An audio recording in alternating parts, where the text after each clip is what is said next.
अब हम देखेंगे है B type, that is condensation polymerisation. Okay, अब यहाँ पे हमने स्टार्टिंग में देखा था कौन से that is based on the mode of polymerisation. तो कौन से हमारे पास 3 टाइप थे, कौन से थे? एक था एडिशन पॉलीमराइजेशन, जिसको हम चेन ग्रोथ भी बोलते हैं, राइट। उसके 3 प्रोसेस हमने देखे हैं ना, कौन से प्रोसेस थे? चेन इनिशिएशन था, चेन प्रोपोगेशन था और चेन टर्मिनेशन था। अभी सेकंड जो based on the mode of polymerisation है, that is a condensation polymerisation. Okay, and the last one is a ring opening polymerisation. Okay, तो यहाँ पे जो हमारा थर्ड क्लासिफिकेशन है ये अभी खत्म हो जाएगा। तो देखते हैं हम second one, that is condensation polymerisation. अब कंडेंसेशन क्या होता है? So this is also process of formation of polymer. तो ये भी एक पॉलीमराइजेशन का ही प्रोसेस है फ्रॉम अ पॉलीफंक्शनल मोनोमर। यहाँ पे जो आपको यूज़ करना है, जो आपको मोनोमर यूज़ करना है, जैसे हमने फर्स्ट कैटेगरी में विनिल जो है, विनिल कैटेगरी के जो बंदे हैं वो यूज़ करते थे एडिशन में, तो यहाँ पे आपको पॉलीफंक्शनल मोनोमर्स जो यूज़ करना है। और दूसरा बहुत important thing is there is elimination of some small molecules. अब जो एडिशन पॉलीमर में था वहाँ पे कोई भी लॉस नहीं होता था, ठीक है ना, कोई भी मॉलिक्यूल का लॉस नहीं होता था। बट यहाँ पे कंडेंसेशन में आपका जो स्मॉल मॉलिक्यूल है उसका लॉस होने वाला है। So there is a elimination of certain molecules. सब कौन से मॉलिक्यूल स्मॉल मॉलिक्यूल हो सकते हैं? तो आपका वाटर हो सकता है, HCl हो सकता है, मिथेनॉल हो सकता है, फिर अमोनिया। ऐसे छोटे मॉलिक्यूल्स का अगर लॉस होता है so that you can call it as a condensation polymerisation. Got it? और ये जो है उसको हमने दूसरा भी नाम दिया था, that is a step growth polymerisation. Why it is called as a step growth polymerisation, ये भी हम देखते हैं धीरे धीरे। ठीक है, अब देखो यहाँ पे क्या होता है, लॉस कैसे होता है। So we have taken one example, that is ethylene glycol. Okay, ethylene glycol क्या होता है आपको पता है? 2 carbon and the OH group, this is dihydric alcohol, right. तो जिसको that's why it is called as a glycol, है ना। ट्राईहाइड्रिक को हम क्या बोलते हैं? ग्लिसरॉल बोलते हैं, पता है सबको? यस और नो? हाँ, so this is dihydric, that's why it is called as a glycol and this is ethylene glycol, right. 2 अलग अलग कार्बन पे आपका OH ग्रुप कनेक्टेड है, that's why it is called as a ethylene. Okay, so we have to take a repeating units. Okay, तो अब ये देखते हैं हम लोग एक example. So we have taken the ethylene glycol and then here we have take terephthalic acid. Okay, COOH and this is our ring benzene ring. तो उसको हाइड्रोजन को निकाल के हमने यहाँ पे C डबल बॉन्ड OH को यहाँ पे अटैच कर दिया है from this 2 side. This called as a terephthalic acid and here is a ethylene glycol. अब देखो यहाँ पे पॉलीमराइजेशन प्रोसेस है, so that's why we have to take a n times. तो this is ethylene glycols here, जो है हमने वो भी एन टाइम्स लिया है एंड दिस थेरेप्थैलिक एसिड जो भी है वो भी this is N times. So condensation polymer में हमने देखा था why it is called as a condensation, so it is with also with the elimination of some small molecule। यहाँ पे जो elimination हो रहा है, यहाँ पे वाटर का हो सकता है, HCl, methanol, ammonia, depend on the which reaction you are doing. Okay, तो यहाँ पे जो है जो एलिमिनेशन होगा that is of a water. अब देखो वाटर मतलब H2O, राइट।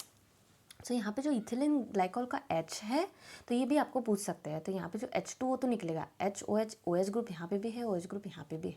अब कहाँ से निकलेगा? तो यहाँ से हाइड्रोजन निकलेगा और यहाँ से आपका OH ग्रुप जो है वो निकलेगा। तो ये H एंड OH मतलब H2O, this is also n time, this is also n time, that's why there is a removal of small molecule like water, that is also n time. So this is N times H2O। यहाँ पे हम लोग remove करेंगे and rest of the things we will conjoin it, right. So this fellow देखो ये OH तो है यहाँ पे, then this is CH2, this O, okay, then this is C double bond O। Okay, ये जो है यहाँ पे एक्चुअली ये कैसा होता है आपको पता है ना, C double bond O OH होता है, राइट। तो this is C double bond O OH and this is also, so you will get this n times. Okay, and here this the removal is from n times, this n time H and this n time OH, so that's why, and this is how you will get this polymer.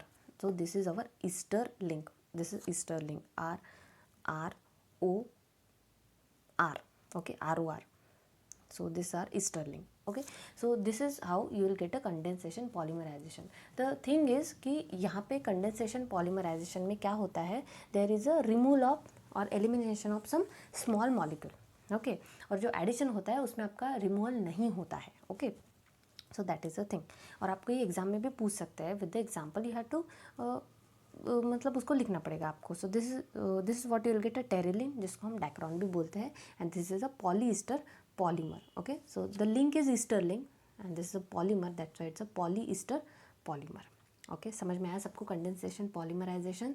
फिर से एक बार देखते हैं. तो यहाँ पे जो polyfunctional group हमें यूज़ करना है, जो भी हमारा मोनोमर होगा वो पॉलीफंक्शनल होगा, but the process of formation of polymer with the elimination of some small molecule, इसमें एलिमिनेशन होगा.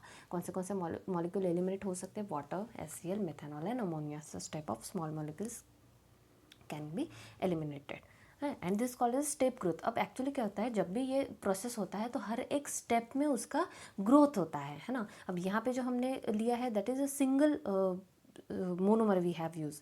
Okay, you have to use a polyfunctional monomers अगर आप लेते हो तो वहाँ पे भी स्टेप बाय स्टेप ये प्रोसेस होता है. That's why this is condensation polymerisation. It's also called as a step growth polymerisation. Growth तो होने ही वाला है, that's why we are using polymerisation, है ना, जो कर रहे हैं हम लोग, तो ग्रोथ तो होगा ही डेफिनेटली.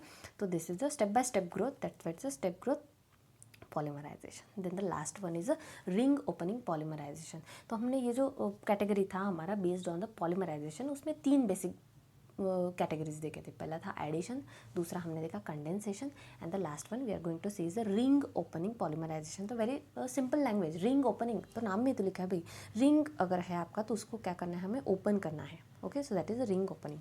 ओके, अब यहाँ पे जो साइक्लिक कंपाउंड्स होते हैं, तो ये साइक्लिक कंपाउंड्स को पॉलीमराइजेशन अगर हमें करना है तो ये पॉलीमराइज होते हैं with this process that is called as a ring opening polymerization. कौन से, तो जैसे lactam. So these are the compounds, हाँ, these are the cyclic compounds. आपको जी एग्जाम्पल्स जो है वो ही याद करने हैं, सच एज लैक्टम्स और cyclic ethers, lactones. Okay, ketone group इसमें होता है, right. So are polymerize by the ring opening polymerisation. तो अब इसमें जो है आपको कैटालिसिस जो है वो यूज़ करना पड़ेगा. सो कैटालाइज आपका स्ट्रॉन्ग एसिड हो सकता है या फिर वो स्ट्रॉन्ग बेस भी हो सकता है. अब ये जो है these are proceed by the addition of single monomer. तो यहाँ पे हम जब सिंगल मोनोमर का एडिशन करते हैं तो वैसे हमारा प्रोसेस होता है. And it is also a step growth polymerisation. तो ये भी स्टेप ग्रोथ पॉलीमराइजेशन होता है. हर एक स्टेप में आपका पॉलीमराइजेशन जो है वो होते जाएगा, स्टेप ग्रोथ होते जाएगा. ओके, तो एक एग्जाम्पल देखते हैं. The example is polymerization of epsilon caprolactam. Okay, so caprolactam, so जैसे अल्फ़ा, बीटा, गामा, जीटा होते हैं वैसे ही हमारा एप्सिलॉन भी होता है. That depends on the position from this C double bond O. यहाँ से हमें पोजीशन फाइंड आउट करनी है. This alpha, beta, okay, the first, second, third, fourth, fifth carbon is our epsilon carbon. Okay, like that. और यहाँ पे NH group है आपका. तो अब ये रिंग ओपनिंग पॉलीमराइजेशन है, तो यहाँ पे C double bond O and this NH group. तो यहाँ पे भी आपका क्या होगा, पॉलीफंक्शनल मोनोमर जो है ये है, तो ये जो है ये यहाँ पे ब्रेक होगा. ओके, तो रिंग को है जो ओपन करेंगे हम यहाँ से. So you'll get this. देखो यहाँ पे C डबल बॉन्ड O. अब टोटल यहाँ से कार्बन आपको गिनना है. So 1, this first carbon 1, 2, 3, 4 and 5. So we have 5 carbon, that's why CH2. Definitely 2 hydrogen होंगे ना यहाँ पे. यस और नो, कार्बन को 4 डंडे होते हैं तो 2 कार्बन यहाँ पे होंगे. That's why CH2. This is 5 times, 1 2 3 4 5 times and this is NH. और ये जो बॉन्ड है यहाँ पे ब्रेक हो जाएगा. तो दिस इज रिंग ओपन. तो ये जो है ये रिंग था कंप्लीट, अब ये ओपन हो गया. And this is polymerisation, that's why this is N times. You have to take this N times, right. So this becomes a N times. So this is a polymerisation, ring opening polymerisation, जो specifically cyclic compounds के लिए होती है. और ये जो है इसका नाम जो है this epsilon caprolactam. Okay, epsilon, this epsilon. Okay, epsilon caprolactam, the polymerisation of this epsilon caprolactam. So this is very very simple. तो हमने 3 टाइप देखे हैं पॉलीमराइजेशन के. सो हियर हमने हैं अभी तक के जो है तो बेस्ड ऑन पॉलीमराइजेशन देखा है, then based on our structure देखा है, and then based on the origin or a source. ये हमने 3 कंप्लीट किए हैं. अभी 3 और बाकी है तो उसको भी हम कंप्लीट करेंगे. ओके.